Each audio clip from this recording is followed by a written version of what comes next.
சிவகண பூதகண இசைக்குழு மற்றும் கைலாய வாத்தியத்தின் தந்தை ராமலிங்க ஐயா அவர்களின் 57வது பிறந்தநாள் விழா மற்றும் குரு பூஜை விழா, சங்கரதாஸ் சுவாமிகள் வழிபாடு, ஹரிச்சந்திரன் வழிபாடு ஆகியன கருவடிக்குப்பம் இடுகாட்டில் நடைபெற்றது.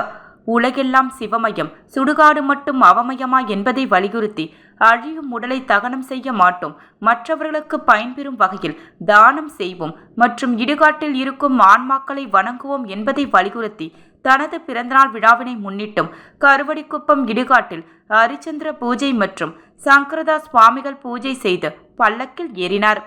இதில் 100க்கும் மேற்பட்ட சிவனடியார்கள் கலந்து கொண்டு தங்களது குருவான ராமலிங்க ஐயாவிற்கு பாத பூஜை செய்து பல்லக்கில் ஏற்றி மரியாதை செய்தனர். இடுகாடு என்ன அவமயமா என்றும் தொடர்வோம் சிவமயமே என்று கோஷமிட்டவாறு பல்லக்கை தூக்கி இடுகாட்டினை சுற்றி வந்தனர். இதனைத் தொடர்ந்து ஏழை எளியோருக்கு நலத்திட்ட உதவிகள் மற்றும் அன்னதானம் வழங்கப்பட்டன.